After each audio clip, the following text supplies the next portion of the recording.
You're watching CBS News Los Angeles, The Rundown. Hello, I'm Tom Wade. Here's a look at your top stories. A college professor is facing serious charges in the death of a Jewish man during dueling protests over the Israeli-Hamas war. KCAL News reporter Amanda Sarantino has a preview of that story this afternoon.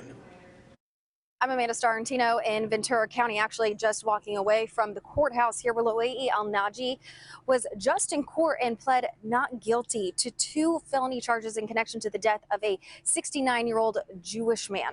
Now, those charges were stated today by the DA, actually adding a second charge from when he was arrested yesterday in Moore Park. Now, Loei Al-Naji is the pro-Palestinian supporter who is said to have gotten into an altercation with Paul Kessler back on November 5th at opposing rallies that had to do with the Israel-Hamas war. Obviously, a lot of tension there and a lot of passion as well.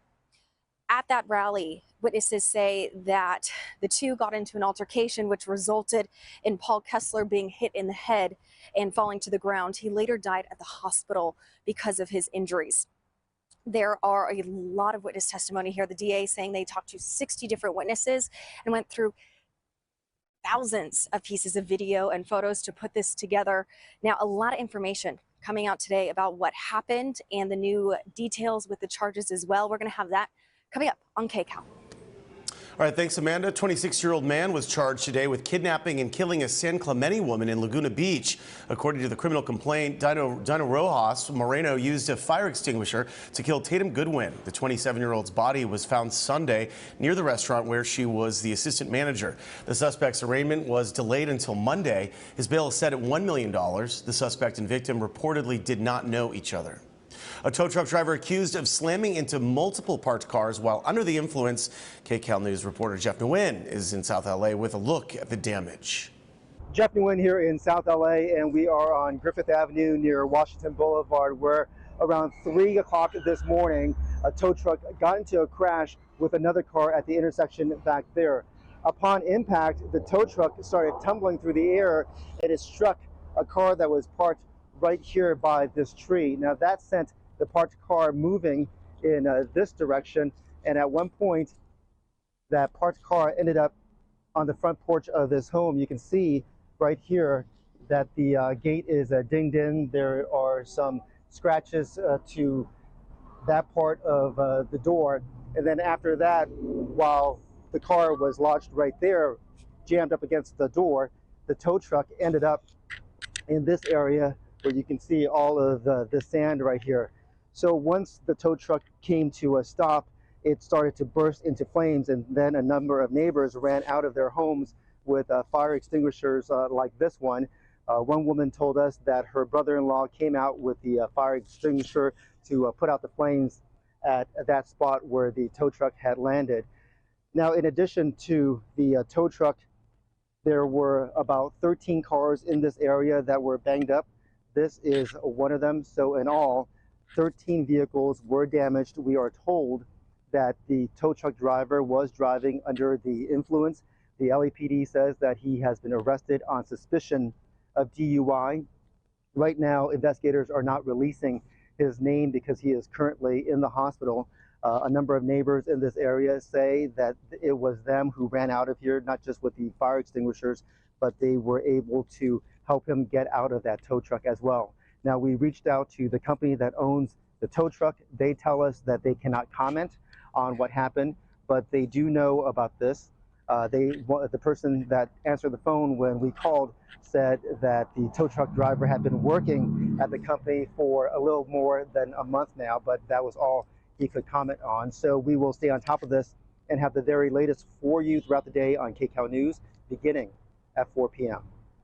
All right, thanks, Jeff. LA Mayor Karen Bass says extra traffic officers will be on duty for special events this weekend to help congestion near the 10 freeway closure. This update comes after Governor Gavin Newsom's surprise announcement last night that the freeway will reopen 5 lanes in each direction by Tuesday. The original estimate for repair work was 3 to 5 weeks. President Biden met with President of Mexico today in San Francisco. The two leaders discussed the need for the U.S. and Mexico to work together on issues like national security and combating weapons and drug trafficking. President Biden also mentioned the issue of migration and thanked President Andres Lopez Obrador for his leadership amid the situation. Together, we're taking a balanced approach that lies at the heart of the Los Angeles Declaration on Migration and Protection, and we and 19 other nations have signed on to that agreement. So it includes enforcing our borders, increasing reparations, and opening a historic number of legal pathways for migrants. So I want to thank you again, all the things that are of consequence to us. I couldn't have a better partner than you. Thank you. The relationship between the two leaders has been tense at times, but today the two pledged solidarity. Turning now to the weather. Things are nice and dry for now. KCAL News meteorologist Marina Jerica is tracking more rain in your next weather. Hi, Marina. Hey, Tom, that's right. We are going to be looking at rain returning. We saw a nice break yesterday and for a good part of the day today, but now we are going to be looking at more rain coming in by this evening. For now, though, it is lovely. With some sunshine, we're seeing those temperatures bump up into the 70s with 70 degrees in Pasadena, 75 in San Bernardino, 72 in Fullerton, and 68 in Malibu. And as we continue to move through, the next 24 hours are going to become very soggy. So what can we expect? Sunny most of the day today with rain returning area-wide by 9, but we could start to see some showers as early as 7, 8 o'clock, and I'll show you that on our future tracker here in just a moment. But light to moderate rainfall tonight with some isolated thunderstorms possible. It's a very conducive atmosphere. It's an unstable atmosphere, so we could see some of those isolated storms into tomorrow as well. And then Saturday, after being soggy, especially in the morning, we'll see some showers off and on throughout the day and evening.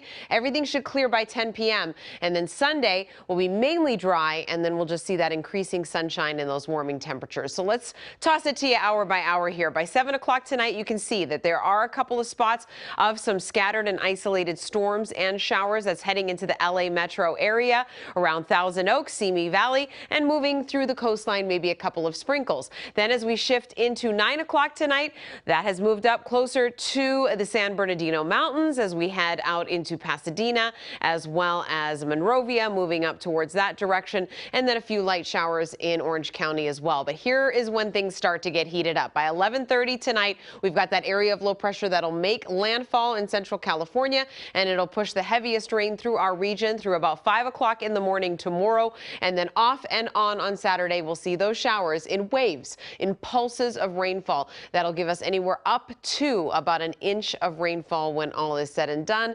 Localized heavy spots that see those storms, you will get a better chance to see a little bit more flooding, as well as maybe possibly up to 2 inches of rainfall. So just watch out for that, prepare for it, and leave yourself some extra time heading out and about both tonight and tomorrow. So 67, rain likely in the morning, and then off and on throughout the afternoon and evening, increasing sunshine for your Sunday, and 71. Back to you, Tom. All right, thanks so much, Marina. Hundreds of dogs need help after the massive hangar fire in Tustin. Volunteers are needed to foster them since they can't go outside. KCAL News reporter Michelle Geely explains.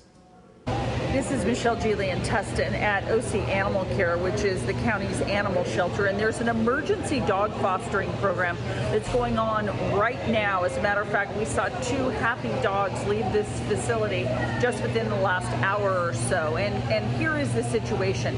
This shelter, and you can't really see it through the window here, but right behind me here are the Tustin hangars.